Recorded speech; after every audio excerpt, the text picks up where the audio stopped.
just trying to put the Father over everything. I'm just trying to put the Father over everything. I'm just trying to put the Father over everything. I'm just trying to put the Father over everything. He destroys. My mouth speaks the praise of Yah, and let all flesh bless his set apart name forever and And ever. never. All praise. Hallelujah. Hallelujah. All praise to the Most High. Hallelujah. Hallelujah. Praise Man, Yah, all man. praise to the Most Praise the High, Most Praise High. man. y'all. Praise y'all. Hey, y'all nasty, boy. Y'all nasty, man. Y'all know how to get somebody's spirit jump. Hallelujah. All Hallelujah, man. I'm telling you, man. Selling they soul, liquor and dope. Letting go of the rope, young and the old, slippery slope. Proverbs 1 and 24 is the cause of our woes. We don't even know. So many in the city like a father. Ain't no winning till we turn back to the Father.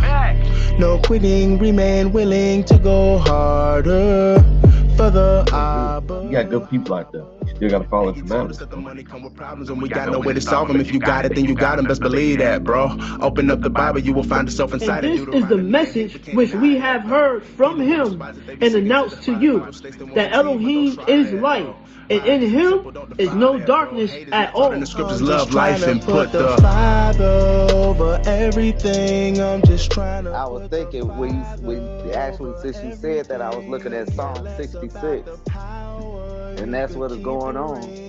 just trying to put the Father over everything, yeah, yeah, yeah. Father over everything. I'm just trying to put the Father over everything. Could care less about the power. You could keep the rings. I'm just trying to put the Father over. That's when that lust kick in, man. You always got to be dealing with that fight, that daily flesh fight every day, Every every day. day. Look strange to Americans. They ain't used to seeing Torah keeping people with no Satan in them. Some of us only keep the I was laws able and to our connect actions. to one of our elders in Africa of the Limba tribe. Till we discover the truth in that days, we be doing something different. We follow the Abba to the T with no permission. Wrestling for blessings like you code, we on a mission. Fully understanding we're the vehicle to bring the truth to others while maintaining that Yahuwah is the engine. I don't think you heard me, I said Yah must be the engine. The Messiah came in his name, he is on one accord with him. In this land of kid, I'm always second guess doctrine that's polytheistic and not keeping the Father central. Trying to put the Father over everything. I'm just trying to put the Father over everything. Could care less about the I don't think the Most High made a mistake. That's how I look at it. He knew what was going on. He knew what he was going to do. He knew how it was going to play out. You know what I'm saying? He Right on. declared the end from the beginning. So if it went like that, That's it how meant it to was go supposed that to way. Go go. like that. less about the power. You could keep the rings. I'm just trying to put the Father over everything. Yeah, yeah, yeah. Father over everything. Father over everything. Power, you could keep the rings. Father over everything. Yeah,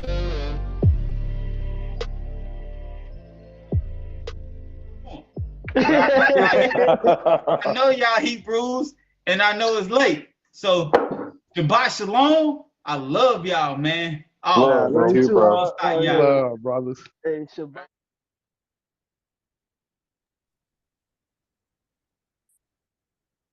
Hallelujah. That's for sure. Hallelujah. All praise. Right on. Psalm 122. I was glad when they said to me, let us go into the house of Yahweh. Our feet have been standing within your gates, O Jerusalem. Jerusalem is built as a city that is bound together, where the tribes have come up, the tribes of Yah, a witness to Israel, to give thanks to the name of Yahweh. For there the thrones of right ruling were set, the thrones of David, the thrones of the house of David. Pray for the peace of Jerusalem. Let those who love you be at rest. Peace be within your walls. Rest in your citadels. For the sake of my brothers and companions, I say, peace be within you for the sake of the house of Yahuwah, our Elohim. I seek your good. All praises. All praise. All praise. All right. So we seen Ak Republican and pulled out his political ploy. So we're gonna get back to what this man's evil, right? I see Ak Republican. You know what I'm talking about? With the MAGA hat wearing Israelite. Yeah, Ak Republican, you know what I'm talking about. Okay. All right. Back to what is man's evil. Exodus 20 and 13. You do not murder. That's a simple commandment, right? Everybody know that. You know what I'm talking about? That's when they say, you know, that's what Paul say, hey, Gentiles, you know what I'm saying? They bear witness of Torah in their heart. Everybody know you ain't supposed to murder. Let's get that Google definition first, huh? Definition of murder. The unlawful, premeditated killing of one human being by another. Say Stabbing murder of an off-Broadway producer. Okay, go ahead. it say unlawful, premeditated. I mean, you thought about it first, premeditated, right? Right. And it say unlawful. It say unlawful. We know what law we stand by, right? We just read it. Thou shalt not murder, right? Right? Unlawful is premeditated, right? Right. I'll pull it up in the King James, see what that same Exodus 20 and 13 say.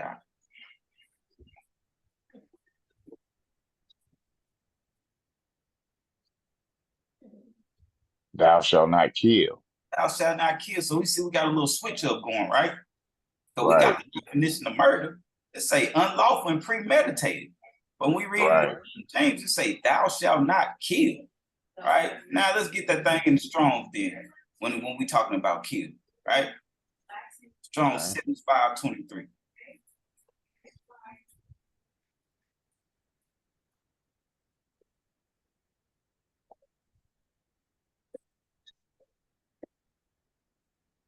Rasak.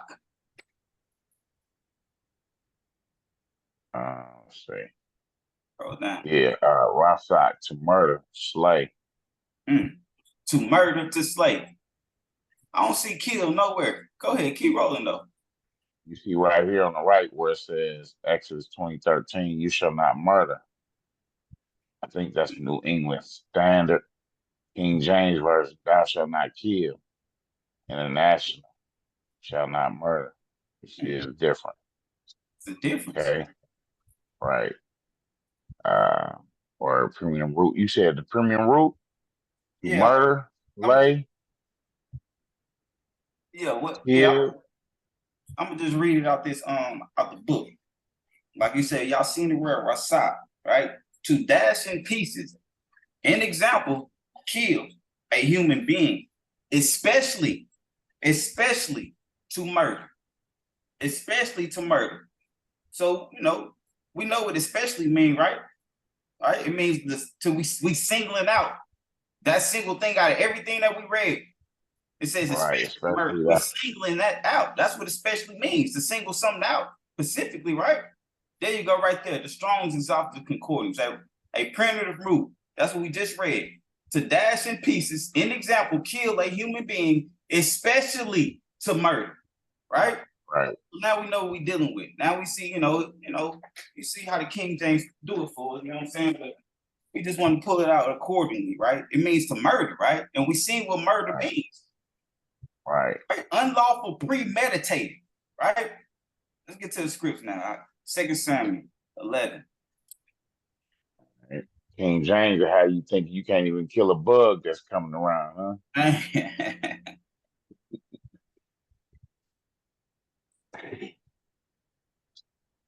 So typically the only time to lawfully murder is if the Most High tell you to. We about to see, we about to see, Okay. 2 Samuel 2 and 11. 1 through 18. I started off. And it came to pass after the year was expired, at the time when the kings go forth to battle, that David sent Joab and his servants with him and all Israel. And they destroyed the children of Ammon and besieged Rabbah. But David tarried still at Jerusalem. So that's the David didn't question. go with. So wait, that's the question that let's deal with that actually right now. That's the question that Big Man said. What? So we can murder if the Most High says so? Is that considered murder? When is there such thing in war as murder? That's the question, right? Right. You're not premeditating nothing. It's just go kill. It's war. It's war, right? Different thing. If the Most High say something, that lawful, you know what I'm saying? I think you have to wait till you get back home. All right, let's get back to it. You got it. Verse 2. And it came to pass in that evening time that David arose from off his bed. James, Doc. You still in the King James. Oh. As soon as you see that evening tide, we already know what it is. All right. And it came to be at evening time that David rose up from his bed and walked about on the roof of the sovereign's house.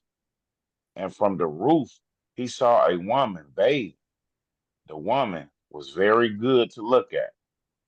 And David sent and asked about the woman. And one said, "Is that not Bathsheba, the daughter of Eliam, the wife of Uriah the Hittite?" Look at that. They told David who she was, right? He said, hey, they said the daughter of Eliam, right? We know he's a Hebrew.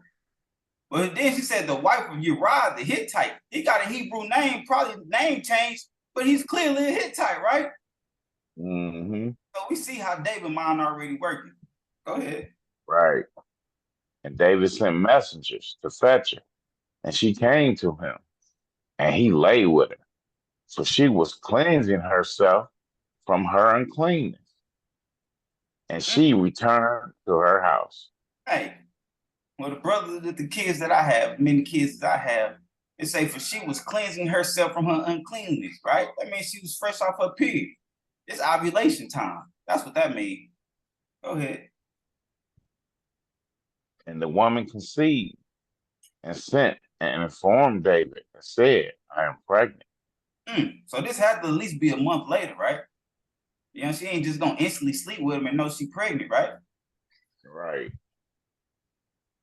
Then David said to Joab, "Send Uriah the Hittite to me." And Joab sent Uriah to David. And Uriah came to him. And David asked how Joab was doing, and how the people were doing, and how the fighting was going. And David said to Uriah, "Go down to your house and wash your feet." And Uriah went out from the sovereign's house. Hey, And hold on, let me pause for a second. I didn't make a general statement. Obviously, we ain't gonna be able to deal with this when we talk about thou shalt not commit adultery, because we see David already did that, so we're gonna have to. I guess we ain't gonna be able to deal with the David story. Go ahead. Okay. Go down to your house and wash your feet. And Uriah went out from the sovereign's house, and the gift from the sovereign followed him. Like, man, why are you sending me a gift? What I do? You know what I'm saying? But Uriah lay down at the door of the sovereign's house with all the servants of his master, and did not go down to his house. And they informed David. You say he might have knew he was up. He might have knew he was up to no good. You feel me? It's like, nah, I don't trust. Right. Yeah. Why are you gonna send me a gift and tell me to go home? You ain't tell nobody else to do this, what you did. Right. You ain't pulled nobody else out the war. But you know, you asking me what I do. You know, something going on. I don't know what it is. I'm just a little Hittite over here. What you doing all this for? Right. And as he laying down at the door of the summer house with all his servants, he asked them, man, what's up with David? You know, he gave me a gift, you know, told me to go to my house. What's going on? I don't know. Is he gonna kill me? Yeah, You know what I'm saying? yeah, that'll be going through What he gonna anybody's do? mind. This unfamiliar. This ain't, This ain't normal. right. He ain't did this to nobody else, right? 10. And they informed David, saying, right, did not go down to his house. So David said to Uriah, did you not come from a journey? Why did you not go down to your house? And Uriah said to David, the ark and Israel and Yehuda are dwelling in booths, and my master Joab and the servant of my master are encamped in the open fields. And should I go to my house to eat and drink and to lie with my wife as you live and as your being lives? Let me not do this. He's like, they not getting this done to them. I ain't gonna do it either. Right. That's I'm a servant just like they is. And hey, and he Right. pointed out, remember this, the Hittite saying this. He said, he ain't say, is it not my people that's out there? He let you know. It's Israel and Yehuda out there with the ark. Man, come on. Right. Ain't he doing this because she's pregnant and he want everybody to think that it's his baby or what? Mm-hmm. That's sneaky, right? That's sneaky, right? That's sneaky. Yeah, he being sneaky about it. We're about to get into it. Go yeah. ahead. Okay. And I should go to my house to eat and drink and lie with my wife as you live and as your being lives. Let me not do this. Hey, and I guess that didn't happen. As David being lives, he did not do it, for sure. David said to Uriah, remain here today also, and tomorrow I'll let you go. So Uriah remained in Jerusalem. That day and the next, and David called him, and he ate and drank before him, and he made him drunk. That's dirty, ain't it? That's sneaky. This is real conniving. Sneaky. Man, give him that good drink. That good. I don't,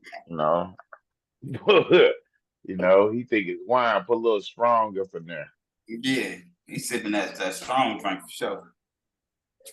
And that evening, he went out to lie on his bed with the servants of his master, but he did not go down to his house. And it came to be in the morning that David wrote a letter to Joab and sent it by the hand of Uriah. This like it's a movie right here. Go ahead, my bad. Right. So he write Joab a letter. Hey, Uriah, go get this to Joab. Man, he got his death sentence in his hand. Go ahead. Right. And he wrote in the letter saying, set Uriah in the front of the toughest battle. And you shall turn away from him. And turn away from him. That means don't help him.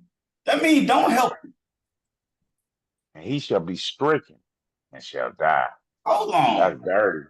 Yeah, did we not just read the definition of murder? It said unlawful, premeditated. Is this not premeditated? Premeditated. Yeah, y'all can hear me now or no? Yeah. Yeah, I was gonna say that when I was saying like if the Most High say go kill him, then that's not murder or nothing like that because that would be considered lawful. Most High right. What they doing in battle is different than what David's finna tell what's going on right here. Right. Oh yeah, for sure. This right here is premeditated. Right. And it came to be, as Joab watched the city, that he appointed Uriah to the place where he knew there was brave men. And the men of the city came out and fought with Joab. And some of the people of the servants of David fell, and Uriah the Hittite also died. Mm. And Joab sent and reported to David all the events of the battle, and commanded the messenger, saying, okay. Jump down to 23 to 27. I know brothers was getting into that, you know what I'm saying? Yeah. And the messenger said to David, the men have been mighty against us, and came out to us in the field, but we drove them back as far as the entrance of the gate. And the archers shot from the wall at your servants, and some of the sovereign servants are dead, and your servant Uriah the Hittite is also dead. And David said to the messenger, say to Joab, do not let this matter be evil in your eyes. See that? David said to the messenger, say to Joab, do not let this matter be evil in your eyes. For the sword devours one as well as another. So don't let this be evil, Uriah. I told you to turn away. Don't let it be evil in your eyes, what I just did. What I told you to do, and it came to pass. Strengthen your attack against the city, and overthrow it, and strengthen him. And the wife of Uriah heard that Uriah, her husband, was dead, and she lamented for her husband. So it looks like she didn't even know the full plan then. David's full plan, right? Right. And when her mourning was over, David sent and brought her to his house, and she became his wife and bore him a son. But the deed that David had done was evil in the eyes of the Most High Yah. He won the Most High eyes of the Most High because that's sin, right? That's sin, right? Because we just read it. Premeditated murder, right? So now we really got to get some understanding, because he said that was evil in the eyes of the Most High. So let's see what these scriptures really talking about. Let's get to get to when Paul was speaking. Get to that Acts 1 time. I gotta get some understanding on this. Most High said that was evil in my eyes. They just committed murder. Right. I keep reading unless Marv or Jermaine, y'all want to hit something?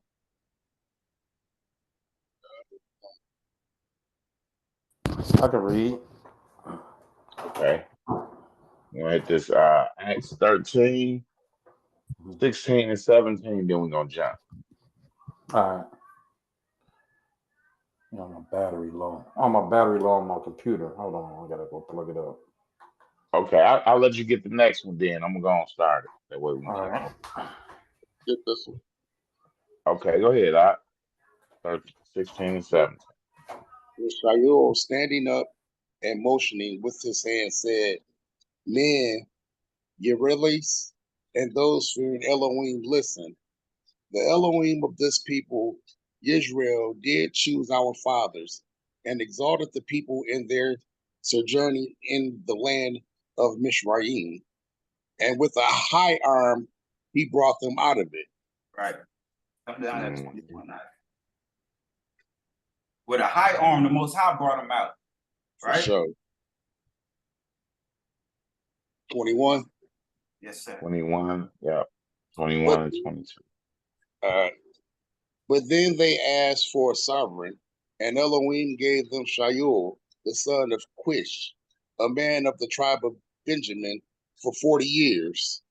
And having removed him, he raised up for them David as sovereign, to whom also he gave witness and said, I have found David, the son of Yishi, a man after my own heart, who shall do all my desires. Oh, hold on.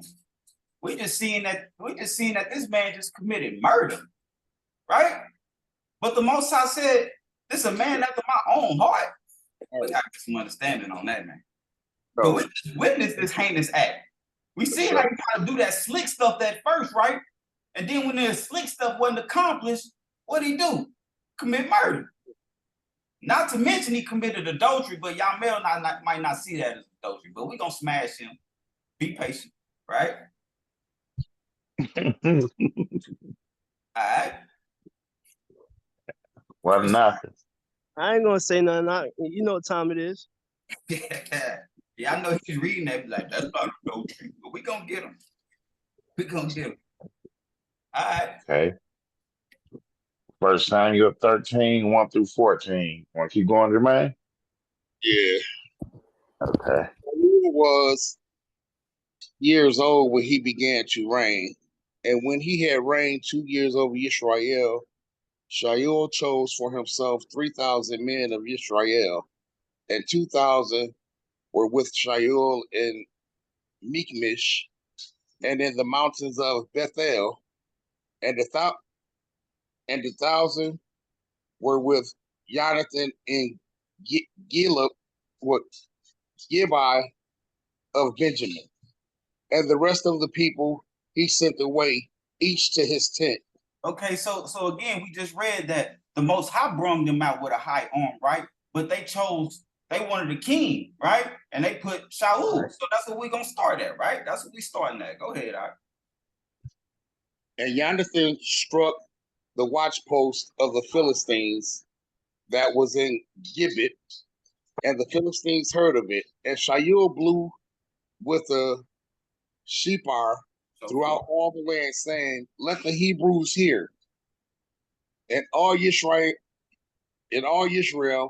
heard the news that Shaul had stricken a watchpost of the Philistines, and also that Israel had become a stench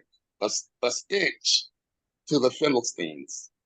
And the people were summoned to Shaul at Gilgal. And the Philistines gathered to fight Israel, 30,000 chariots and 6,000 horsemen, and people as numerous as the sand on the seashore. And they came up and encamped in Michmash, east of Bethel, a win. And the men of Israel saw that they were in trouble, for the people were distressed, and the people hid in caves, and in the thorny bushes, and in rocks, and in holes, and in pits.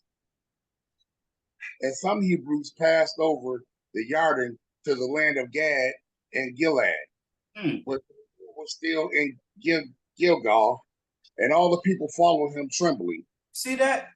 They scared. They scared, right? Let's just remember, they scared out here. Go ahead, Art. And he waited for 7 days, according to the appointment of Samuel, but Samuel did not come to Gilgad, and the people were scattered from him. And Shaul said, "Bring an ascending offering and peace offering here to me." And he offered an ascending offering. And it came to be, as he finished offering an ascending offering, look, Samuel came. And Shaul went out to meet him to bless him. Right, this is that same one offering. This is the same Benjamin offering up these ascending offerings, right? Go ahead, Art. Then Samuel said, "What have you done?" And Shaul said, "Because I saw that the people were scattered from me, and that you did not come within the days appointed, and that the Philistines gathered at Michmash. So I said, the Philistines are going to come down on me at Gilgal, and I have not appeased the face of Yahuwah, so I felt compelled and offered an ascending offering." You see that? So I felt compelled. I felt it. The Most High, Most High wasn't looking for that from you, Benjamin. He said, but I felt compelled to do that, right? Go ahead. And Samuel said to Shaul, "You have been foolish. You have not guarded the commandments of Yahuwah your Elohim, which he commanded you. For now Yahuwah would have established your reign over Israel forever. And what they were still saying at the time when David, he said, coming from the branch of David, right? So he said he would establish your reign over Israel forever, right? Your name. You might have been saying, they might have been saying from the branch of Shaul, right? Oh. But now your reign is not going to stand.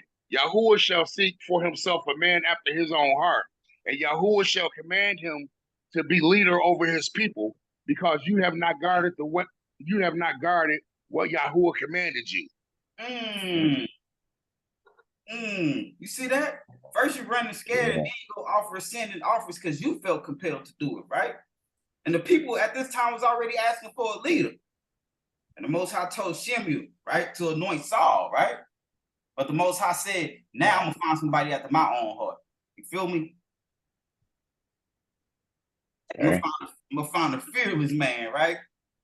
Who only fear the Most High. Okay. Last two scriptures, man. 1 Samuel 15, 22 and 23. Then Shemuel said, does Yahuwah delight in ascending offerings and slaughterings, as in obeying the voice of Yahuwah? Look, to obey is better than slaughtering.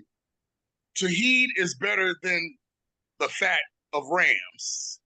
This been all the way back then, right? Right. All the way back then. So you feel compelled to do that, but does the Most High delight in that? No, he wants you to obey, right? Right. And then we see that those slaughterings is like the law of Moses, as they will say.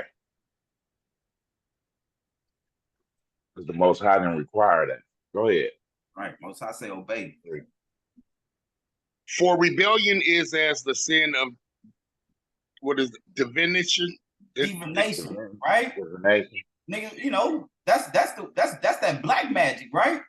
It's like rebellion is just like you doing divination, being a witch out here. You know what I'm saying? Or a warlock, right? That's how bad rebellion is to the Most High. You might as well be being a divinator out here, whatever the word would be. Go ahead, all right?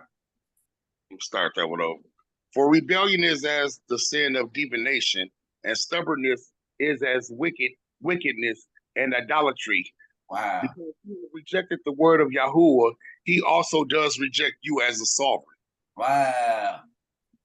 Because you stubborn. And he said your stubbornness is as wickedness as adultery. If you being stubborn, not obeying the Most High, you might as well be committing adultery.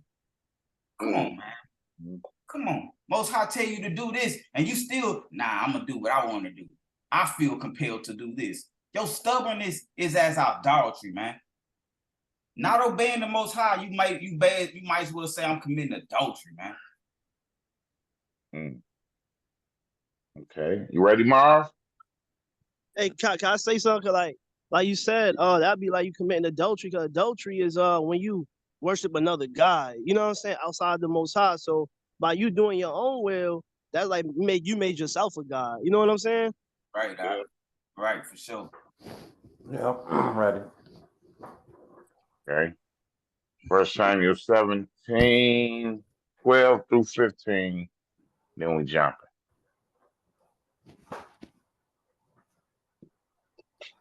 Now David was the son of that Ephrathite of Bethlehem in Yehuda, whose name was Yishai, and he had 8 sons. In the days of Shaul, the man was old among men. And the 3 oldest sons of Yishai went. They had gone to follow Shaul to the battle. And the names of the 3 sons who went to the battle were Eli, the firstborn, and the second Abinadab, and the third Shammah.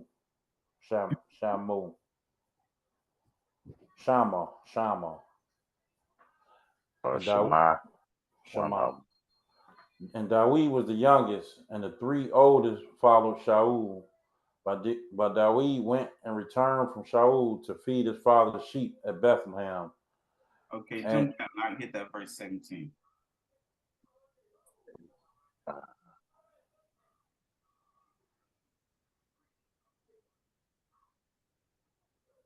Okay. 17. Then we jump into 20. Oh, my bad. What you say? Nah, then we jump into 20 after 17. All right. Then Yeshai said to his son Dawid, please take to your brothers an ephah of this dry grain and these 10 loaves, and run to your brothers at the camp. Okay. 2024. And Dawid rose up early in the morning and left the sheep with the herdsmen, and took and went as Yeshai had commanded him. And he came to the camp as the army was going out to the fight, and they shouted for the battle. And Israel and the Philistines drew up in battle array, army against army. And Dawid left his supplies in the hand of the keeper of the supplies, and ran to the army and came and greeted his brothers. and he was speaking with them, and saw the champion, the Philistine of Gath, Goliath by name, coming up from the armies of the Philistines. And he spoke according to the same words, and Dawid heard. And all the men of Israel, when they saw the man, ran from him and were in great fear. See that? Again, it's the second time we're seeing them being scattered when they see these Philistines, and they seen Goliath pull up, and they did what? They ran from him. Ran. And were in great fear. Got up out of it. Them are big. And Dawid said to Shaul, "Oh, my bad. Where I'm going to? No, you good, Doc. You good. Go ahead. You can keep reading. All right. And Dawid said to Shaul, let no man's heart fail because of him. Your servant is going, and he shall fight with the Philistine." You see that? David said, let no man's heart fail because of him. All these brothers over here scattering when they see him. David said, nah. Right. Nah. Go ahead. Your servant is going. Yeah. And shall fight with this Philistine. He said, your servant going, man, don't even worry. Y'all scared? I got this. And Shaul said to Dawid, you are not able to go against this Philistine to fight with him, for you are but a youth, and he a man of battle from his youth. You see that? That makes me think. That's that Hezekiah song. Who bought that smoke like David? David bought that smoke, right? Right. About that smoke, ready to go get it. So now we're seeing that this time we're starting to get some little understanding here. We're starting to see David a straight wartime king, right? Straight up, a man of blood. That's what they call him. And he ain't scared. And he got faith in the Most High by even saying this. Right. We about to see that too. Oh yeah, we about to see that for sure. Go ahead, Al. Okay. Then Dawid said to Shaul, your servant has been tending sheep for his father. And when a lion or bear came and took a lamb out of the flock, I went out after it and struck it and rescued it from his mouth. That's symbolization. Go ahead. And when it rose against me, I took hold of it by his beard and struck it and killed it. It's David from the tribe of Judah, right? Right. That's why I said this symbolization, this same shepherd, right? This same shepherd. Look how he's standing up for his sheep. Think about how Mashiach gonna stand up for his sheep. This symbolization right here. That's why he said, I'm gonna choose a man after my own heart. Straight up. Then you read the Testament of Judah, you see all the things, this is similar to what Judah did too. You know what I'm saying? Judah was whooping lions and bears and all that stuff like that. Right. But the difference is David is doing this for his sheep. Right? This ain't even, think about what you would do for, he doing this for his sheep, man. This symbolization, man. Straight up. It said, and when a lion or a bear came, right? That's what we in the midst of. Right, lions and bears. Right? And took a lamb out the flock. He said, I went after it and struck it and rescued it from his mouth. It's Mashiach, man. Even when he said, I saved you, man, you was already gone mentally. Right? You was already in the teeth of the lion and bear mentally. And he said, I saved you, lamb, sheep, right? I saved you, sheep. And when it rose against me, I took hold of it by its beard and struck it and killed it. Come on, man. Think Hey, about that's a good what Mashiach went symbology, Art. That's real good symbology. through. Come on, that's symbolization of That's our real good right Most there, High Art. been prophesying, man. Most That's High been real seeing good. how David doing for his sheep. Think about what Mashiach gonna do for his sheep. Praise y'all for sure. Oh, Praise praise. y'all. Okay. Your servant has stricken both lion and bear, and this uncircumcised Philistine shall be like one of them. Mm. Seeing he Man, has, say it like he said it, Art. Say it like he said it. I don't know, I said it, you know. Seeing he has reproached the armies of the living Elohim, and David said, Yahuwah, who delivered me from the paw of the lion and from the paw of the bear, who delivered me from the hand of this Philistine. Mm. And Shaul said to David, oh, my bad. No, go ahead, but look at it. He said, and Yahuwah who delivered me. Right? All y'all running scared. I trust in the Most High Yah. Go ahead, Art. Mm-hmm. And Shaul said to David, go, and Yahuwah will be with you. Right. Right. See, right here, he said, your servant has stricken both lion and bear. And this uncircumcised Philistine, right? This uncircumcised Philistine over there, they'll be like one of them. Seeing he has reproached the army of the living Elohim. Bring him to shame. He's like that uncircumcised, gonna get his head knocked off. Man. All right, jumping to 42. And when the Philistine looked about and saw David, he despised him, for he was a youth and ruddy and a handsome appearance. That's my shit. Not remember they was like that. He remember he said he's handsome in appearance. Messiah, they said he wasn't nothing good to look at. Right. That's why I said. That's why I said Messiah after the resurrection. When he was resurrected, he wasn't that same. He looked like. After he got there, yeah. Yeah, that's why I said. Probably had a baby face. Yeah, and that's that same in that second address, right? That second address, that young man. You know what I'm saying? That that was giving everybody crowns, right? Okay, yeah, that's in that second address, yeah. Yeah. 44 to 47. When he saw David, he was like, man, this little, man. Nah. You got to play him, little cutie pie. You said what up? Was I supposed to read 43? Nah. Oh. Oh, you can't. Go ahead and read 43 out, because Shag be cutting out good parts.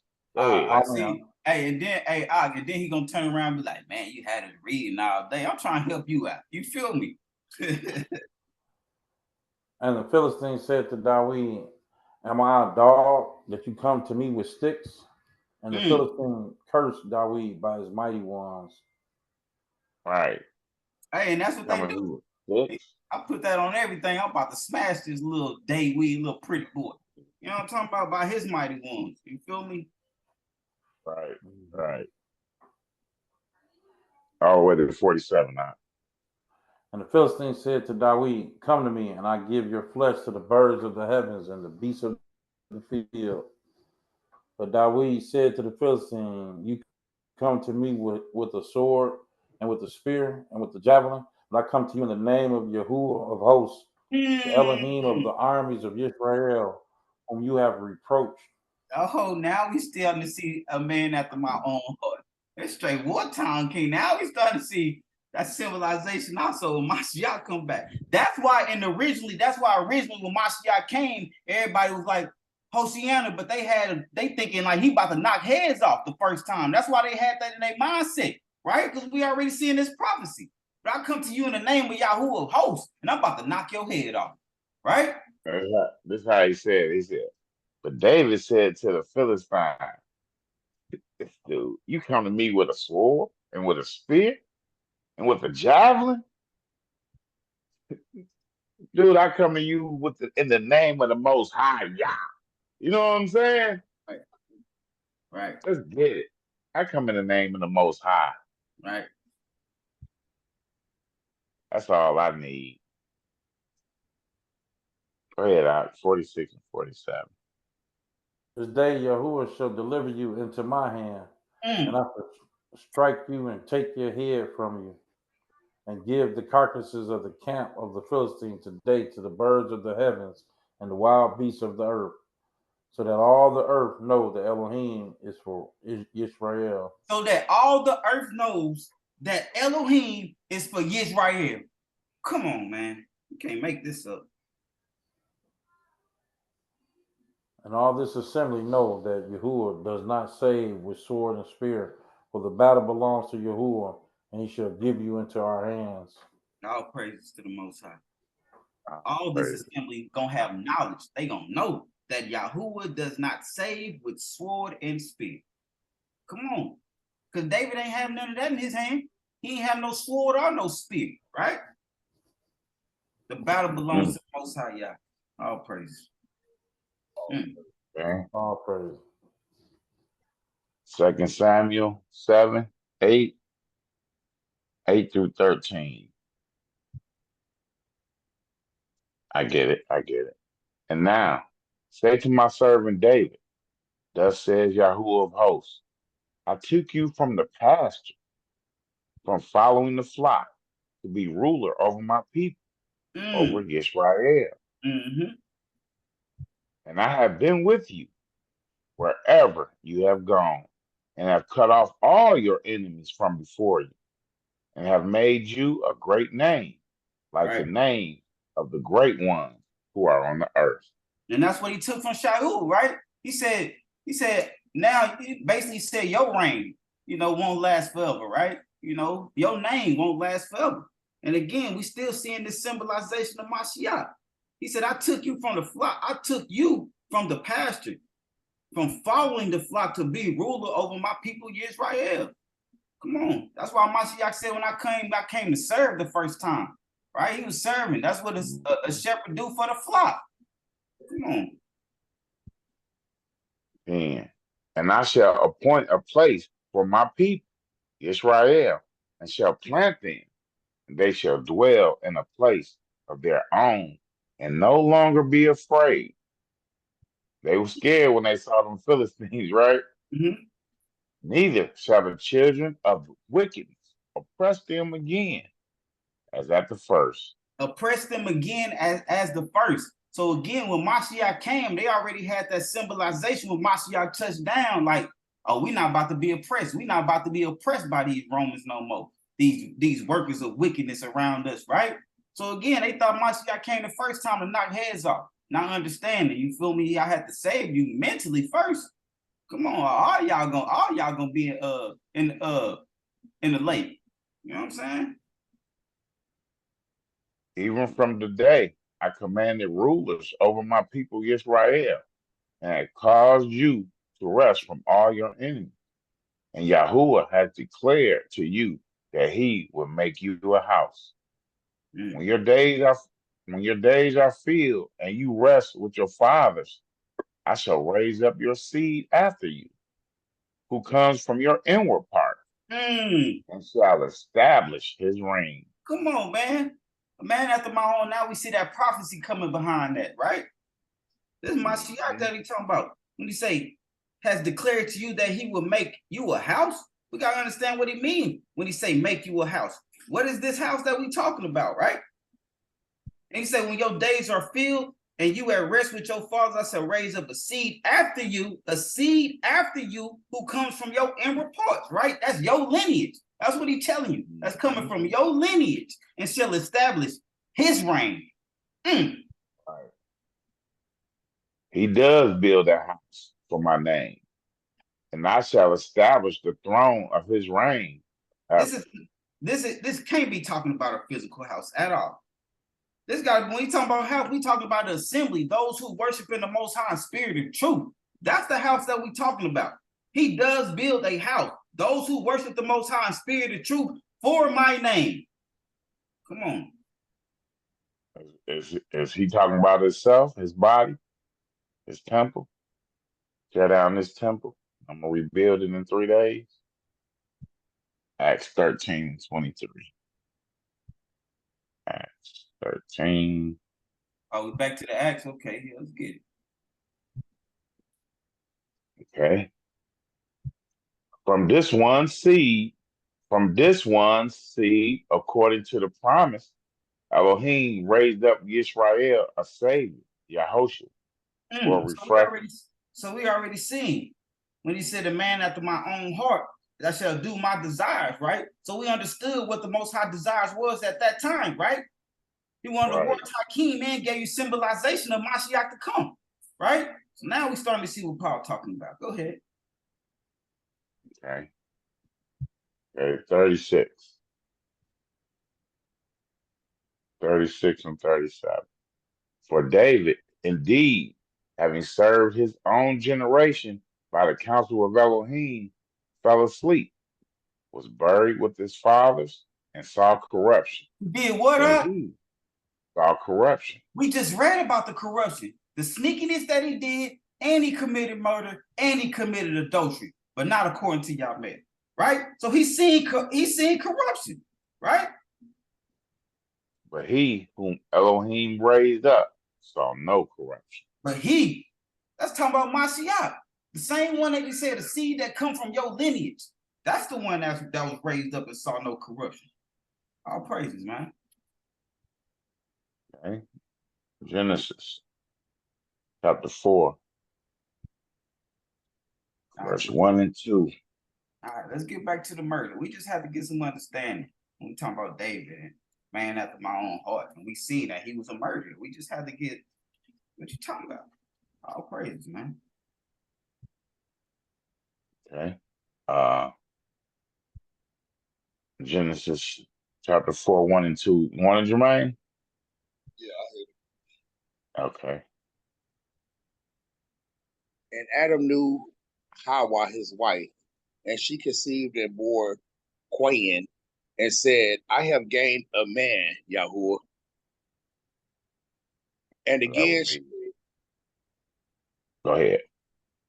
Again, she gave birth to his brother Habel, and Habel became a keeper of sheep, but Cain became a tiller of the ground. Ooh, hey, all praises, man. I'm just seeing that. It said Abel became the keeper of sheep. We just read about David being the keeper of sheep too, right? And we already know Mashiach is what? A keeper of sheep. What he say? I wish I had that scripture on hand. Y'all may have find it for us. When he say, and Abba, I ain't let none of all the sheep that you gave me, I ain't let none of them go. You know, y'all know that scripture. Yeah. Find that for us, Yeah, that's got to be right before he getting crucified when he said that. All right, let's get to that Josh, right? I'm reading down at 3. Oh. No, you good. You can go to Josh. You can read Josh if you want. Okay. Jasher chapter 1. 15 through 30. 15 through 30. Okay. You said 15 through 30? Yeah. And it was at the expiration of a few years that they brought an approximating offering to Yahuwah.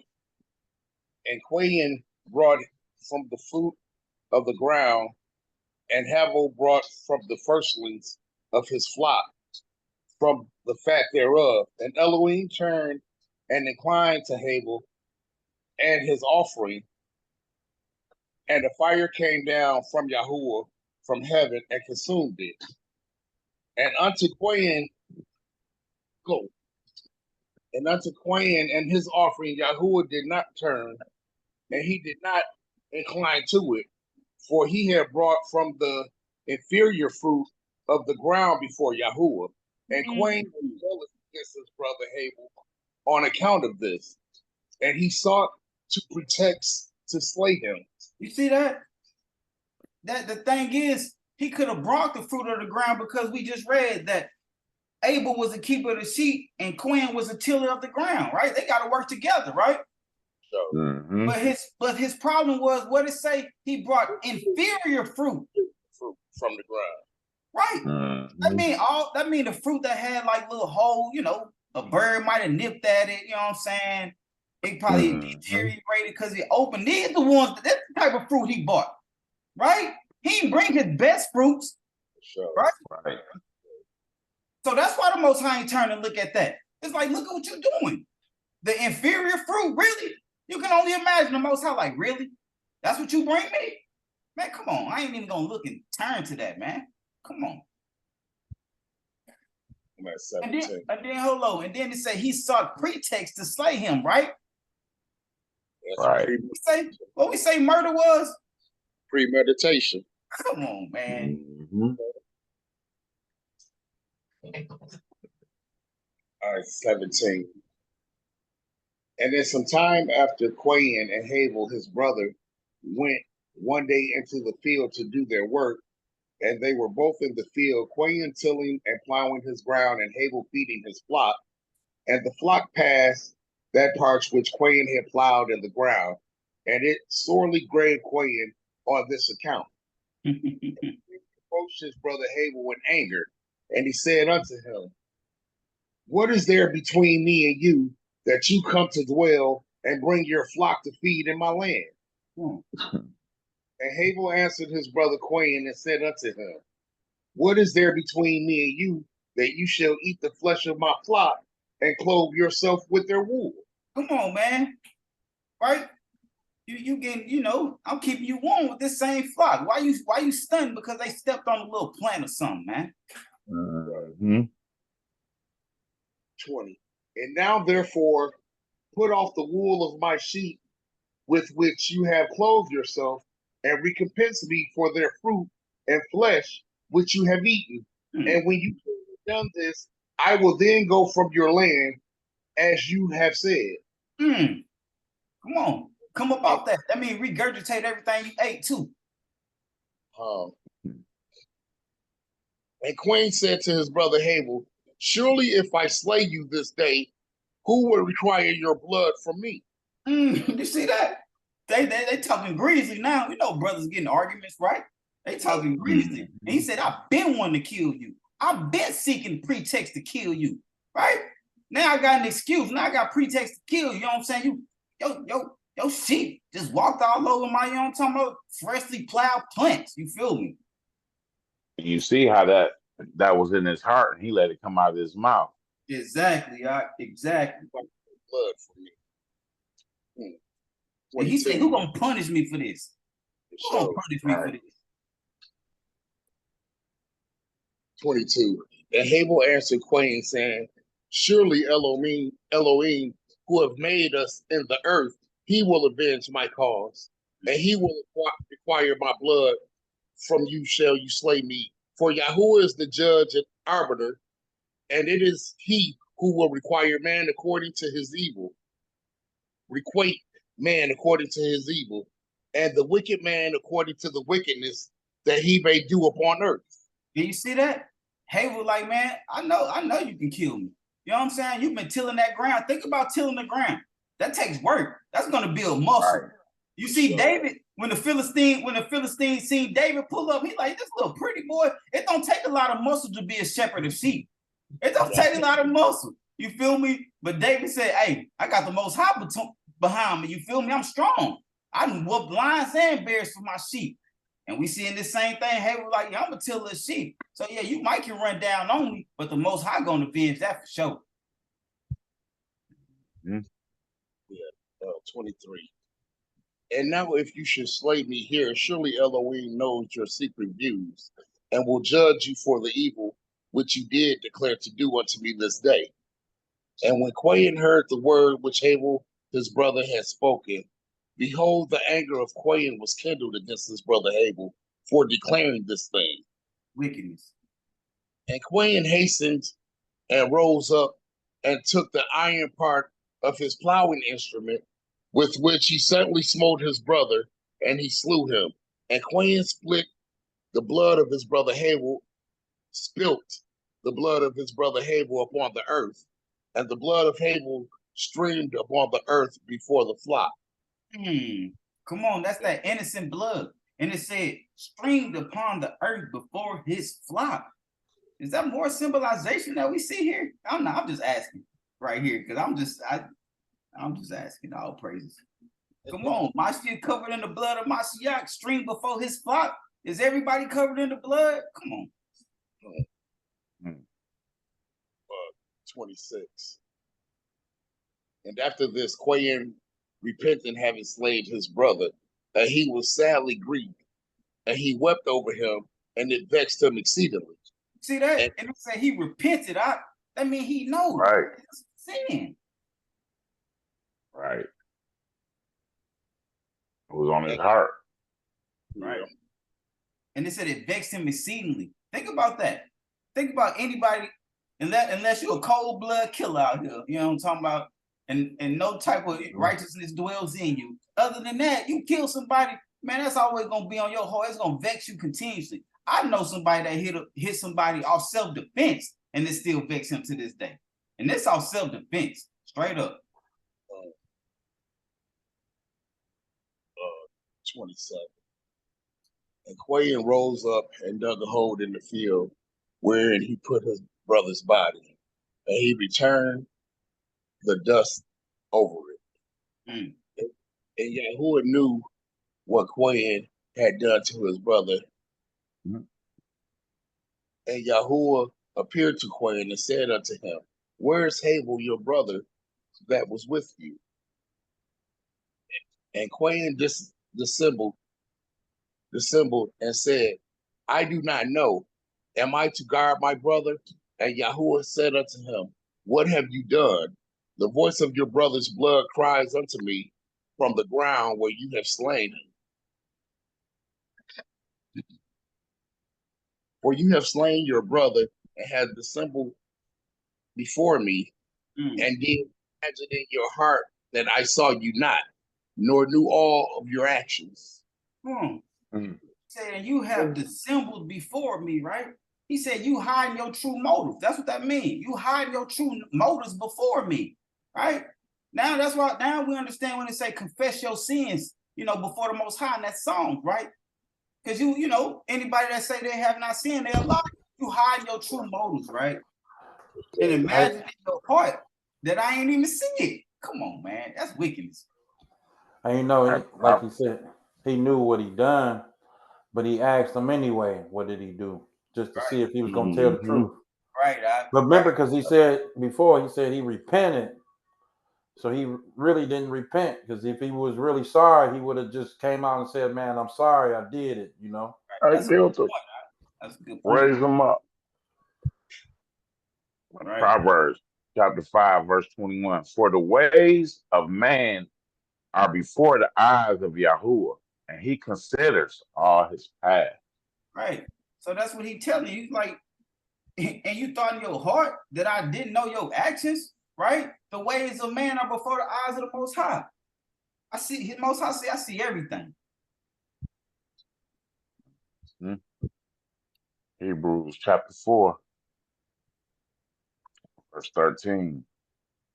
And there is no creature and there is no creature hidden from his sight, but all are naked and laid bare before the eyes of him with whom is our account. Come on. So when he say, Most High, go ahead. His eyes everywhere. His eyes everywhere. Right. You know what I'm saying? Everything we do is laid naked and bare before the Most High. Like, you got to live your life with the Messiah sitting right next to you. That's how you got to walk your daily life, like the Messiah is right next to you, walking with you, because the eyes are continually on you. Right. You only have I known. Right. And like you say, I can say, but all are naked and laid bare. Again, that's letting you know he see everything, right? Everything.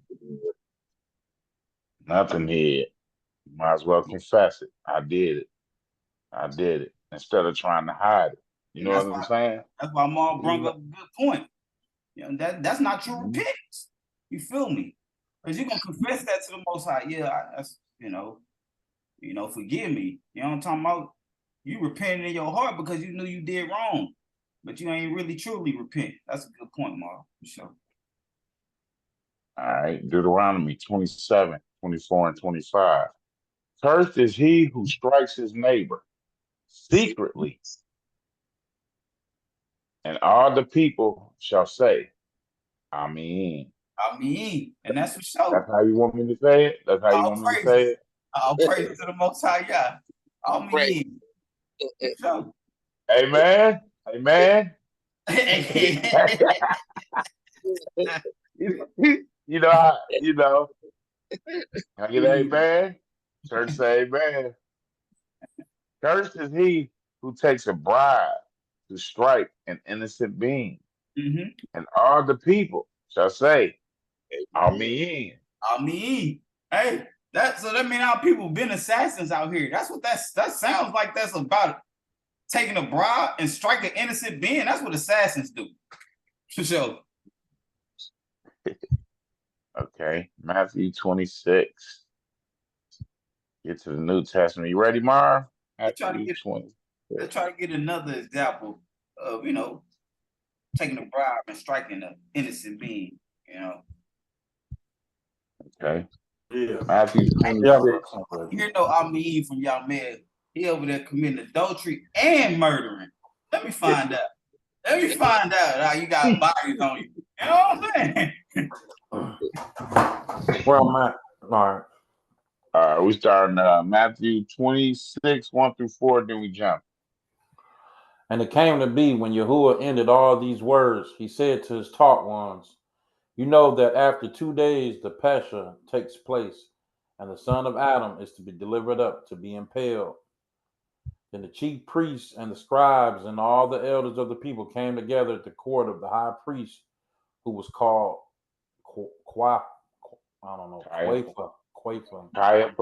Caiaphas. And plotted to seize Yahuwah by trickery and kill him. They wondered by trickery and kill the Messiah. They trying to murder. Sound like that. Sound like they trying to murder the Messiah. Premeditated murder. And we just read. Go keep reading. My bad. Go ahead. 14 through 16. Then one of the 12, called Yehuda from Keroth, went to the chief priest and said, What would you give me to deliver him to you? And they counted out him 30 pieces of silver. 30 pieces of silver. That's what they want to give for the life of the Messiah. And from then on, he was seeking an occasion to deliver him up. Ever since then, huh? Right. That's one of the best. We say, cursed is he who strikes his neighbor secretly. We seen Cain did that, right? And thought the Most High ain't see him, right? I mean, cursed is he who takes a bribe to strike an innocent being. Messiah is what? An innocent being, right? Okay. Leviticus 24 and 17. And the man who strikes the being of any man shall certainly be put to death. I mean, it said, a man who strikes the being of any man shall certainly be put to death. So that means if I run up in my spot and I kill him, I'm done died out here. Man, that's what it said. All right, Marv. Numbers 35, 9 through 11. And Yahuwah spoke to Moshe, saying, Speak to the children of Israel and say to them, when you pass over the Jordan into the land of Canaan,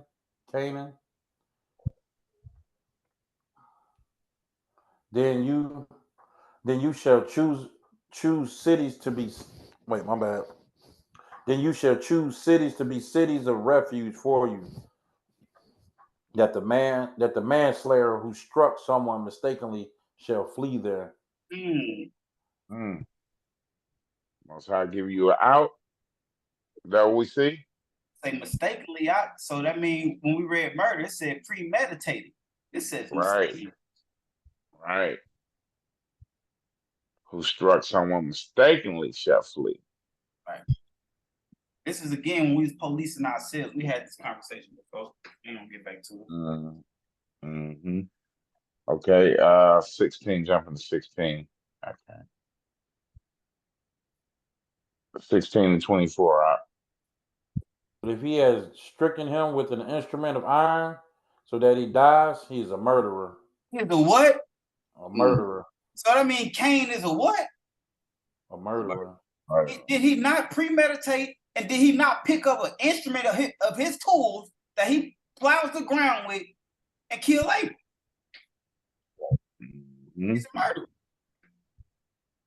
Murderer. The murderer shall certainly be put to death.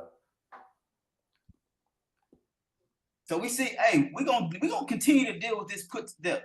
Because we starting to see, can't nobody just run down on you and kill you. We starting to see this put to death spiritually, man. We talked about this last week.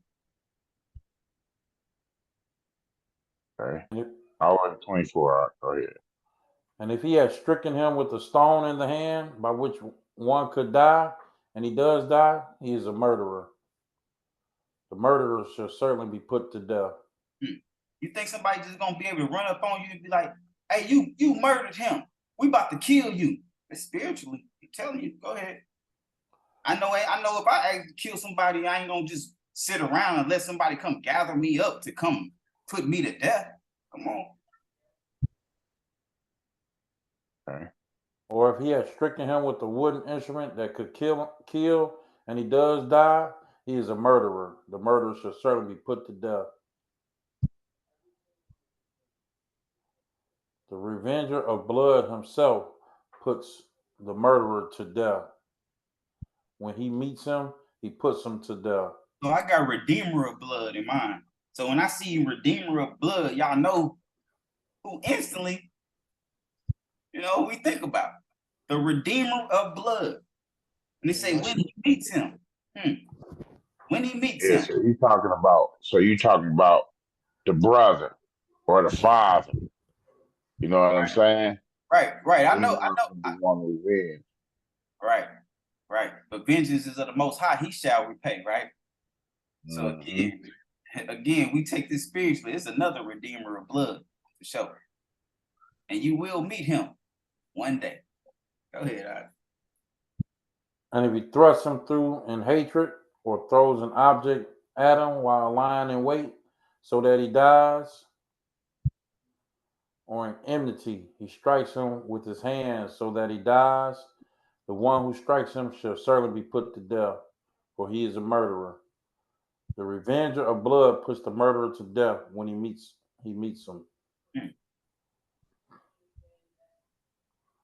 But if he pushes him suddenly without enmity, or throws an object at him without lying in wait, or uses a stone by which a man could die, throwing it at him without seeing him, so that he dies, while he was not his enemy or seeking his harm, then the congregation shall judge between him who struck someone and the revenger of blood, according to these right rulings. So he accidentally killed him. He said he threw someone without seeing him, right? And then the congregation shall judge, right? The congregation shall judge between him who struck someone and the redeemer of blood, according to these judgments or these right rulings, right? Up to that Matthew one time. Okay. I know what we're reading, I know what you're talking about, but we still taking the spiritually, right? It's the only way we can do it, right? Read that Matthew 19, I think it is. Matthew 19 and verse 28.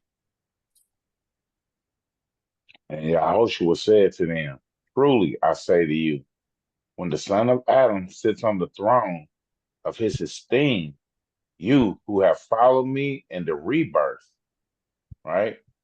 You who have followed me in the rebirth shall also sit on 12 thrones, judging the 12 tribes of Israel. That's all taking the spiritually make you think. When it say, then the congregation shall judge between him who struck someone and the redeemer of blood, according to these judgments, by these right rulings, right? So you What the say you Messiah never, talk about when he says, "Follow me in the rebirth"? you say what?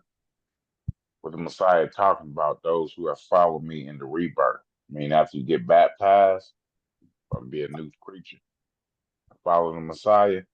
That what you talking about? Thinking about the Okay. resurrection.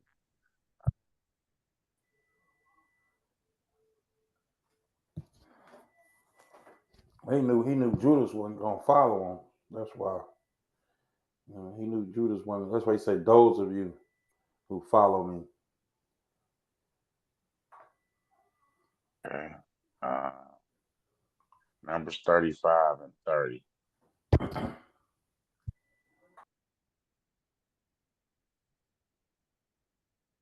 Okay, go ahead, Mara. Whoever Last verse. strikes a Whoever strikes a being, the murderer shall be executed by the mouth of witnesses. But one witness does not bear witness against someone to die. Mm. Wait, I said that wrong. My bad. Let me read it over. Whoever strikes a being, the murderer shall be executed by the mouth of witnesses. But one witness does not bear witness against someone to die. Right. So you need more than one witness, right? By the mouth of two or three witnesses. So one person can't say he did this and dude be put to death. You need more than one witness, right? So we see that, I believe the justice system used to go by that. Like, you just can't have one witness and say, yeah, I seen him kill him. I think it used to be like that, but now I believe, one witness is enough. So we see even in the justice system, they used to go by this for sure. Right? Deuteronomy chapter 19 and verse 15. One witness does not rise up against a man concerning any crookedness or any sin that he commits. Right. The mouth of two witnesses or at the mouth of or three witnesses, a matter is established. So Always you can't go ahead. so you can't use just one person. It's got to be multiple witnesses, which that says the Torah, right? Back to Numbers 35 and 31. One more verse, Mar. Numbers 35, 31. Take no ransom for the life of a murderer who is guilty of death, but he shall certainly be put to death. Mm. Take no ransom for the life of a murderer who is guilty of death. He shall be put. Okay, Exodus 22, verse 2. If the thief is found breaking in and he is struck so that he dies, there is no guilt for his bloodshed. Mm. See that? If the thief is found breaking in and he is struck so that he dies, so somebody breaking in your house and you shoot, Hey, bust a couple at them. Hey, go and read verse 3. I know we didn't have verse 3 on there, but it made me think when you said that somebody had stole your bike. You feel me? Yeah. You like if I seen him, I would have hit him. You know what I'm saying? Read that verse 3. Yeah. If the sun has risen on him, there is guilt for his bloodshed. He shall certainly repay. If he has not the means, then he shall be sold for his theft. Oh wait, that wasn't what I wanted. My bad. Yeah, I figured that.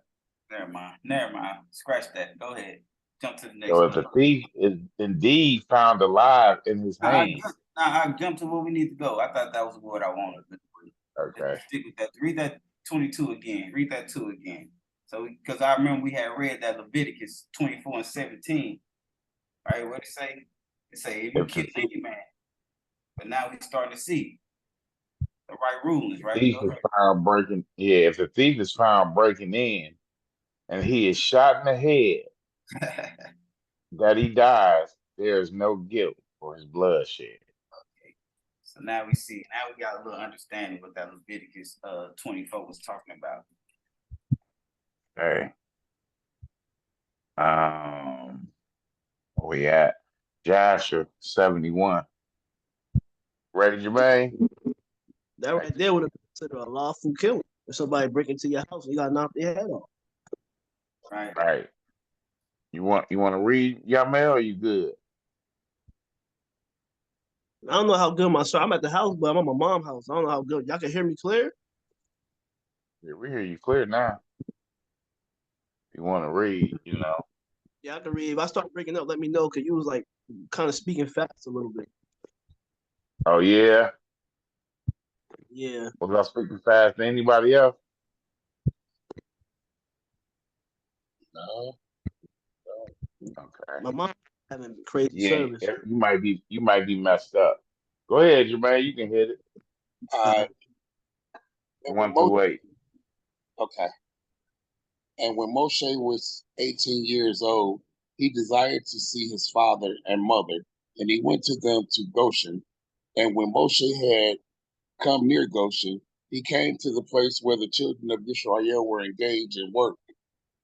And he observed their burdens, and he saw a Mizrite smiting one of his Ivran brothers. Right. So basically, he saw Egyptian smiting the Hebrew. Right.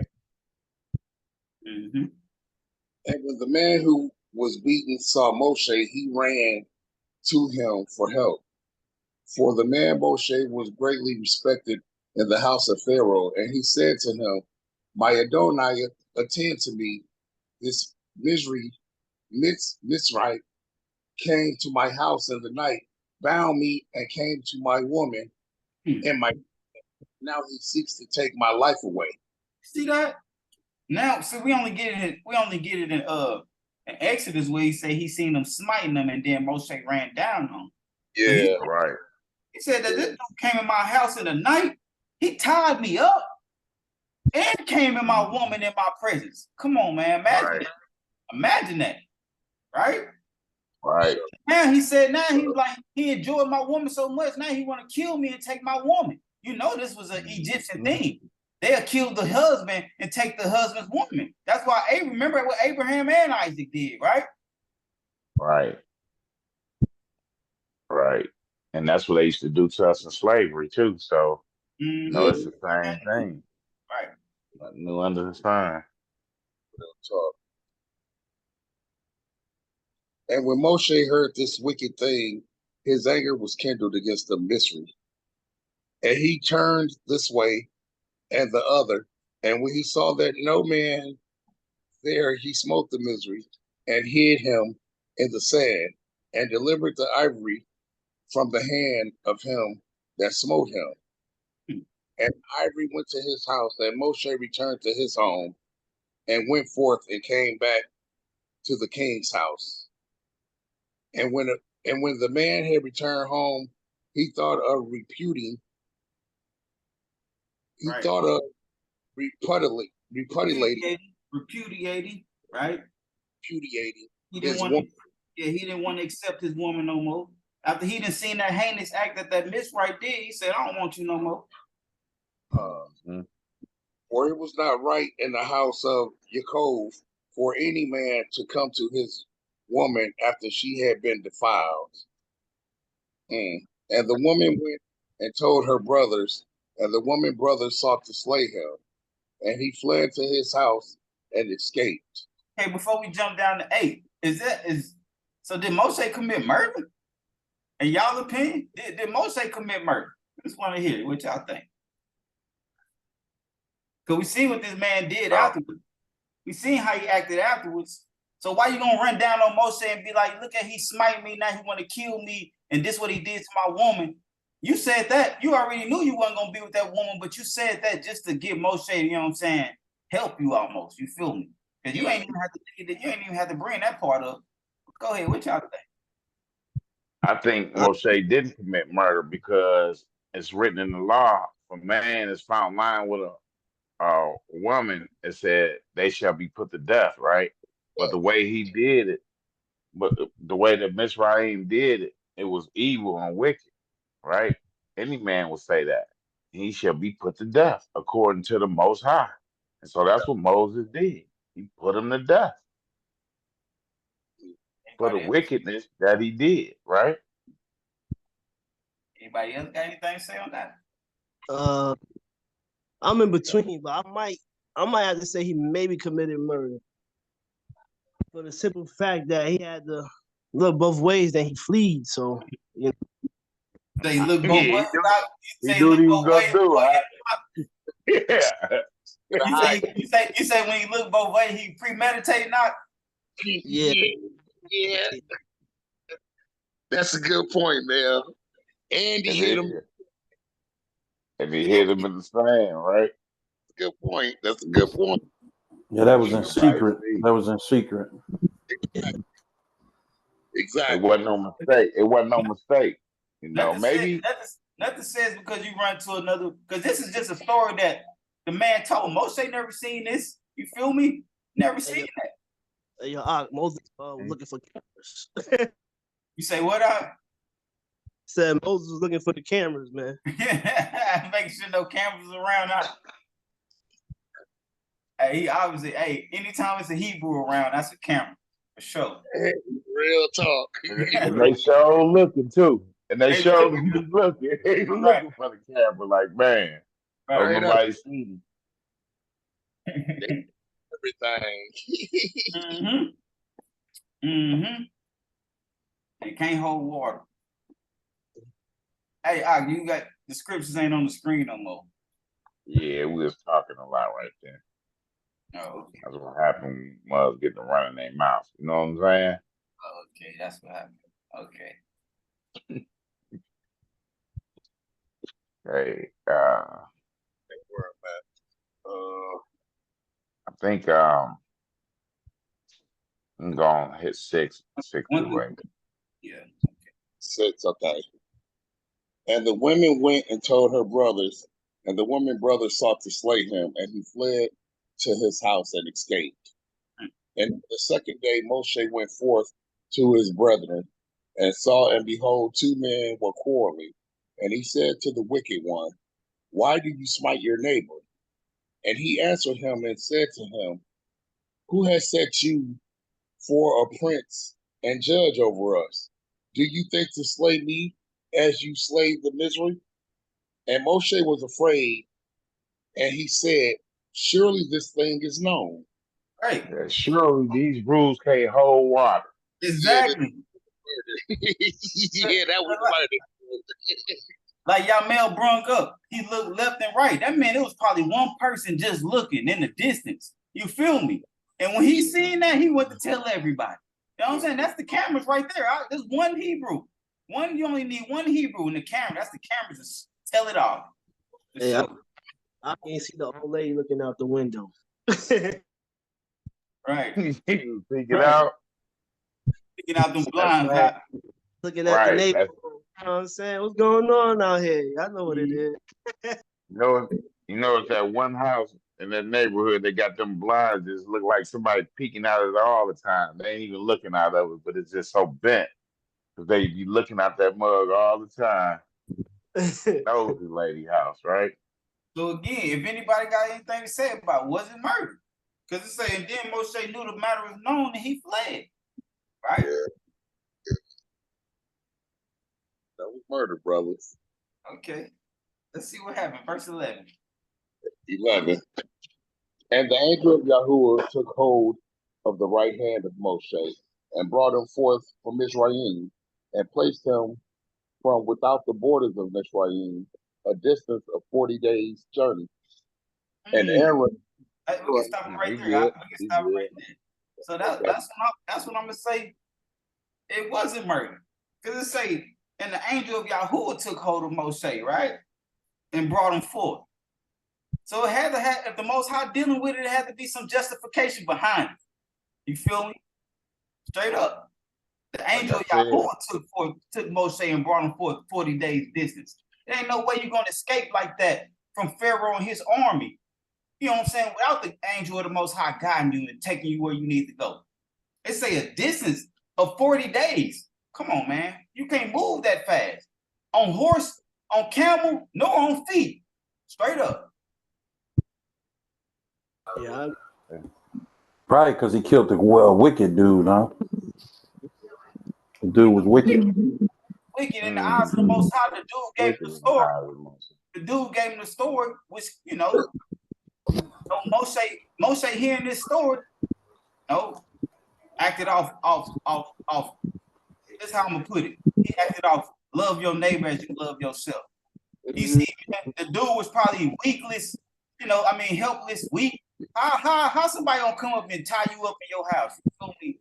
And then just do that in front of you, man. Come on, man. You gotta feel me. So I'm like, when you think about the story, the dude probably like weak, helpless, can't, and then went to go, instead of going to the Most High for the situation, he went to plead with another man. Oh, I know you the prince out here. Hey, man, this dude did this and that. Moshe acted off, man, love your neighbor as you love yourself. If somebody tied me up in my house and I couldn't do nothing about it, but I can now, let me knock his head off. So I was going to say this. So basically, the laws of the land, to them it was murder, but like you said, in the Most High eyes, that wasn't murder. You know what I'm saying? But just think about it. The Hebrews was in slavery then too. Yeah. So I mean, He if he didn't have power in his hand. he would have got in trouble for that, in the law of the land, but to the Most High, he ain't see that as being as murder. Mm-hmm. We could use that in real life. Like you could do something like let's say when that mark of the beast come out, just use that for an example. If you don't get the mark to the law of the land, you looking like a rebellion. That might be criminalized here on this land, but the Most High looking at that as righteousness. You know what I'm saying? And again, the dude was smiting. The dude was being smitty. He was getting beat up on. Just like if you seen, just like you say, during the time of the mark of the beast, and somebody, one of these people out here with the mark, and you see your brother in the truth, you feel me, getting beat down, and you run down on him and kill him, is that murder? Nah, that's not murder, especially in the eyes of the Most High. But then, of course, the land gonna be after you. But like you said, to the Most High, nah, for sure, no. So again, we seen him beating on him. It might have been a pause in the beating when Moshe ran over there, like, man, what's going on? And he paused and he like, this what he did to me, this what he did. Moshe looked left, right, and then put them things on him. Yeah. However he did it. I see where you're going. Okay, yeah, okay. So I see the perspective. That's what it do. Word. All right, Matthew 5, 21 and 22. You heard. Yeah, go ahead, Doc. Go ahead. You heard that it was said to those of old, "You shall not murder, and whoever murders shall be liable to judgment." But I say to you that whoever is wroth with his brother without a cause shall be liable to judgment. Without a cause. So basically he's saying, hey, because you remember he say, be mad, but do not sin, right? So, but he's saying right now, if you mad, if you wroth with your brother without a cause, because sometimes your brother can cause you to be mad at him, right? Right. Can I say? I'm glad he went to this script too, because even dealing with Moses' situation, like that wasn't from his heart. You feel me? Like he just acted on what was going on, so he ain't for that wasn't like it was premeditated. But that it was wasn't from Moses' heart. It was heartfelt. You know what I'm saying? Because a man that hate evil and following the Most High like that, he like he said about Job, one who stirs evil, who hate evil. Moses hate evil. As servants of the Most High, we gotta hate evil, right? Somebody do something like that to your brother, you're gonna be mad too and full of fear. Yeah. I was just saying it wasn't like when I say it wasn't in his heart, like it wasn't in his heart. Like he ain't wake up thinking to do evil. You know what I'm saying? And to do evil. Right. Yeah, it wasn't like it wasn't deep, you feel me? It wasn't premeditated. Right, like that. A rat. Cheese. Yeah. Honestly, this put me in the mind of when we ran up on little Bobby, man. That's why we was like spared, because some niggas could have slayed us, Joe. What Straight up. happened? This put me in the mind of when we ran up on Lil Bobby, when dude and them had Lil Bobby and that little baby surrounded. Oh yeah. And we basically was able to walk away from it instead of being banged. Yeah. Real talk. And that was off the thing. Yeah. All the odds was against us. All the odds was against us, Joe. Yeah. Straight up. Yeah. We had all praises. All praises. No doubt. All praises to the Most High. Mm-hmm. 22. But I say to you that whoever is wroth with his brother without a cause shall be liable to judgment. And whoever says to his brother, Raka, shall be liable to the Sanhedrin. But what is that Sanhedrin? What is that? Like a council of the scribes and Pharisees, the Sanhedrin. Mm-hmm. It's a council. Council. It's a council of brothers, almost put themselves as like judges, almost. You know what I'm saying? Okay. But whoever says you fool shall be liable to fire of Edom. Man, that's deep right there. So look at all these things. You say you rock with your brother without cause, you liable to judgment, right? So that means you're not making 1,000-year reign. That's what that means. And you say, Rakai, you liable to the Sanhedrin. Like, man, you cussed your brother, you cussed him, you said some vilification things, right? You liable to the Sanhedrin. But you say, you fool. You say, you liable to the lake of fire. Why is that? What that say? Isaiah 32 and verse 6. For a fool speaks folly. The fool does what? Speaks folly. And his heart works wicked. Right. Practice filthiness and to speak against Yahuwah, that which misleads. Come on, man. This is what the fool does. This is why he's saying you call your brother a fool, you liable to the lake of fire. Because those some harsh words, because this is what a fool does. Mm-hmm.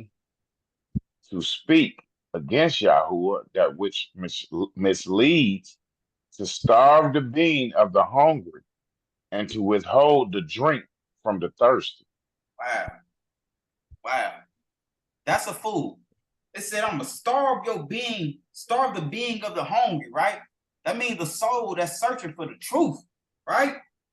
To withhold the drink from the thirsty. Those who want that living water, the fool says, you can't have that. Right. Yeah, I'm happy you made exactly what that is. Would that be along the lines of the brothers that say everybody can't be saved type? Man, you starving them from hunger. Yeah. You know what I'm saying? Hey, but I still want to call them no. We already see with that. Whoever says you fool, you liable for the lake of fire, right? So we ain't gonna necessarily jump out and call them that. You know what I'm saying? But hey, Most High the judge. You already know what it is.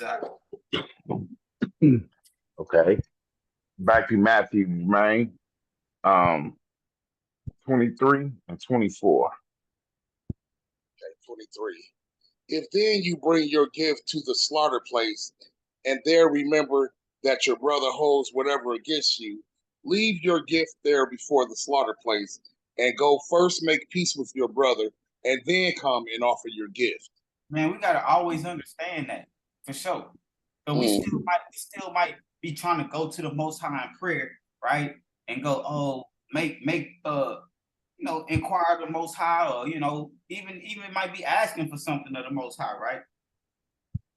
But you still holding, something in your heart against your brother. Most High say, don't come to me if you got something in your heart against your brother. Straight up. Okay. Okay, you ready, Marv? Yeah, I'm eating right now, bro. Oh, okay, it's all good. I cut the off and I got good data right now. Y'all can hear me good, right? Nah, you was breaking out when you just tried to talk.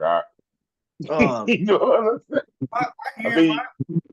Okay, go ahead and hit this then. Matthew 19, 1 and 2. And it came to be when Yahusha ended these words that he left Galilee and came to the borders of Yehuda beyond the Jordan, and large crowds followed him, and he healed them there. 15 and 19 now. And having laid hands on them, he went from there. And see, one came and said to him, Good teacher, what good shall I do to have everlasting life? You see that? It say, what good shall I do? Right? That's a word. When we say do, that's an action word. Right? Mm-hmm. What good shall I do to have everlasting life? Right? Come on. That's a good point. I'm gonna expound on it after this. And he said, now. Go ahead. Well, basically how they say, it's not by works. That's what the Christian church loves to say. It's not by works. So when Mashiach was asked this question, he should have told him it's not by works. You know what I'm saying? He should have just said, believe in me and you will be all right. Right. Exactly. Right. That's what he said. Straight up. And see one came and said to him, I guess so. Good teacher, what good shall I do to have everlasting life? Grow up, right? Just believe in me. Why do you call me good? No one is good except one, Elohim. But if you wish to enter into life, guard the commands. Do what? Guard the commands. What is man evil? Not guarding these commands. That's why we dealing with it now. What is man's evil? Not guarding these commands, man. Straight up. So.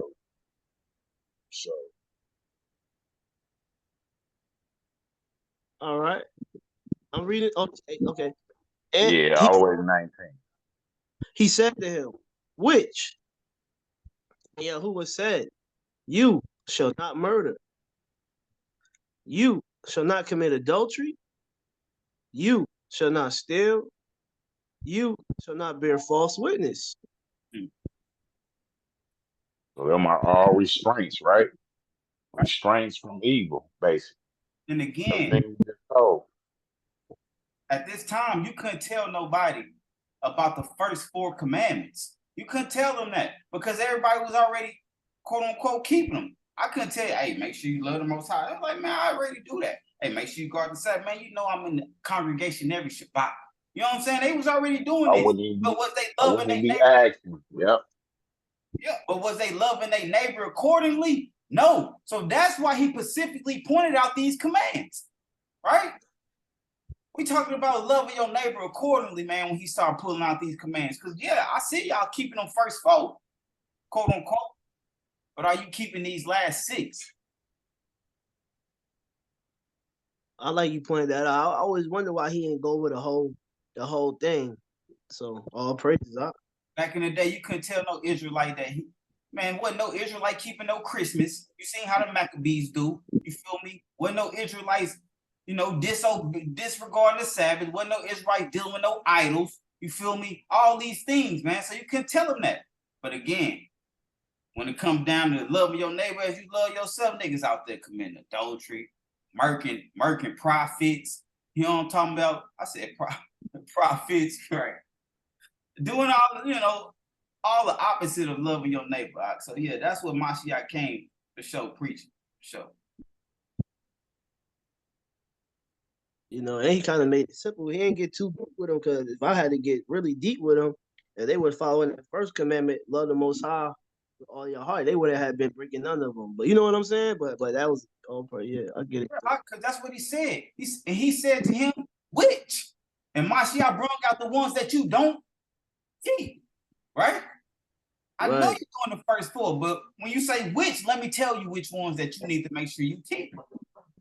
And then just like when they came to him and said, which is the greatest command? And then that one answer said, you shall love the Most High with all your heart and soul. Mine said, you're not far from the kingdom, Nicodemus. But the second one is just like it. Right. Right. Just like it. Straight up. All right. I got to scroll up a little bit. I think. So again, was it murder? Again, was it murder, or did Moshe love that Israelite as he loved himself? Said, nah, we ain't getting away with that. Yeah, he loved his neighbor as he loved himself, and he executed judgment on that dude. You know, he judged him according to the Most High and took care of business. Yeah, it wasn't murder. It was in his heart, right? Just for like a disclaimer, you know what I mean? I gotta make it. You know, we got some people be listening. You know, so I agree it wasn't murder to the Most High, but you know, to the land it might consider murder. So, you know, you out there, you know, we might see some things. If we commit that, then, you know, we still have no laws on you. You know what I'm saying? Yeah, but again, that's why we read before. You know, he was striking somebody mistakenly somewhere to flee, and it said when he fled, when it was time to flee, the angel of the Most High took him 40 days distance from Egypt, man. Hey, 40 days distance, man. Think about how far Kush or Ethiopia is from Egypt. 40 days distance, man. I'm telling you. Go ahead, right? I got you. Respect your father and your mother, and you shall love your neighbor as yourself. Right. You see that? We don't even read that. You shall love your neighbor as yourself. We don't even read that in the commandments, right?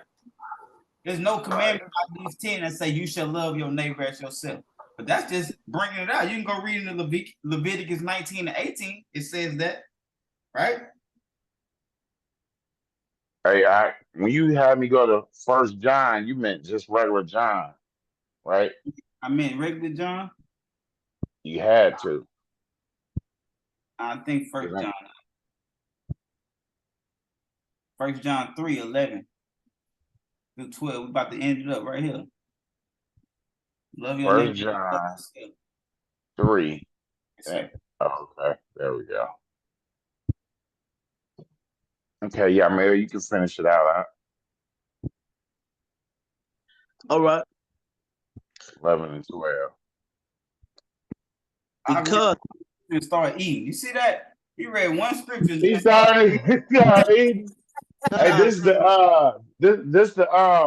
what you read on the intro. Huh? You might as well do it again. Oh, yo, it is. That's crazy. Hey, praise y'all. Because when it was playing today, I was like, that's my favorite part of the intro. Straight up. Yeah. Well, it's not quite though, but it's like the first. No, my favorite part of the intro when you read, hey, the Most High is light and there's no darkness in him at all. Yeah. Because this is the message that you heard from the beginning, that we love one another. Not as Quayan, what? Cain. Oh, Cain, not as Cain, who was the wicked one and killed his brother. Because his works were wicked, but those of his brother were righteous. And why did we see that his works were wicked? He brought inferior fruit. We read that, right? Mm-hmm. Hey, Romans. I had this one, y'all, man. You just give me a little reading. This is the last verse. I ain't forget about that sheep, or the keeper of the sheep. So I still got that. He ain't lose one. I got 2 scripts. Okay. Hey, Romans 13 and 8. Owe no one any matter except to love one another. For he who loves another has filled the Torah. Again, Moshe ain't commit no murder.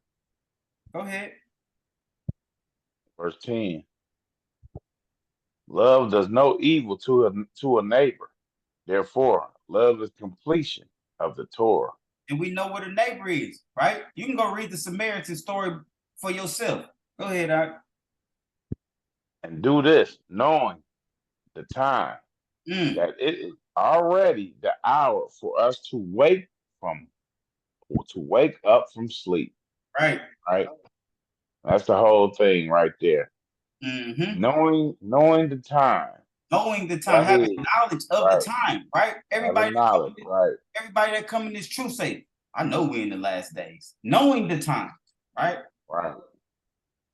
Now we closer than we ever was when we see Mm-hmm. things going on now, right? Mm-hmm. All right. To wake up from sleep. For now, our deliverance is nearer than we did believe, right? Man, The night is far advanced. The right? day has come near. So let us put off the works of darkness and let us put on the armor of light. All praises. That's for sure. All praise. Hey, the night is coming to an end. You know what I'm talking about? The night, because that's what it is. What we compare night with, darkness, evil, right? All that. Right. We putting on that the day coming. The day coming. All praise. Okay, Yamil, back to 1 John 3:14 and 15 now. All right. We know that we have passed out of death into life. Well, that's that darkness, right? Come out that Right, dark. all praises, exactly. That's that darkness. For sure. Mm. How we know, Rock? How we know? Because we love the brothers. Loving his brother stays in death. One not loving his brother stays in death. That's a big statement right there. Big statement. Yeah, it is big. The first one is even more. We know that we have passed out of death into life because we love the brothers. Right. Think about the love that you got for the brothers. Consider when you used to be in this world, you ain't had no love out there. You know, right?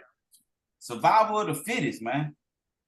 And I want to point out, it says the one not loving his brother stays in death, and even people in the world understand that. Always say, "Oh, let that go, because you're only hurting yourself." You know what I'm saying? So like, it's right here.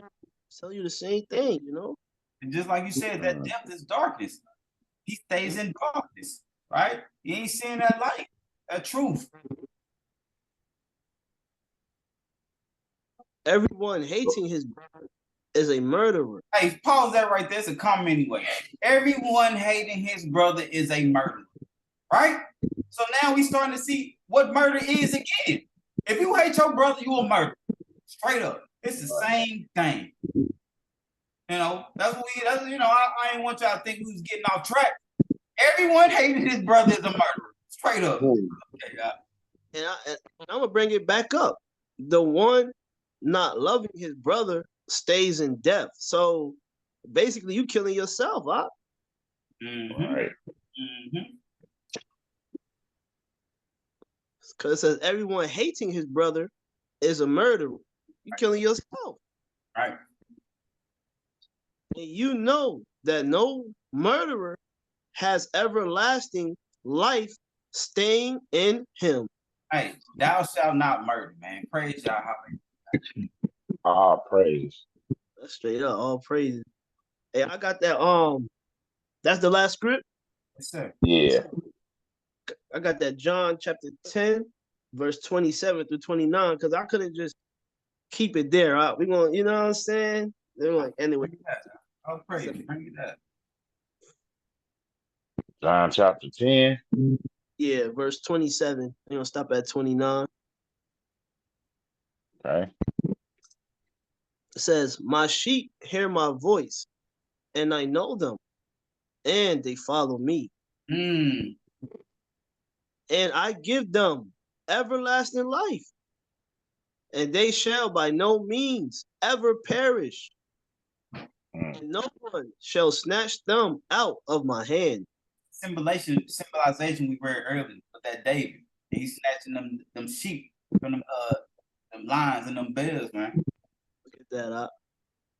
My Father, who has given them to me, is greater than all, and no one is able to snatch them out of my Father's hand. So let's go to John 17:12.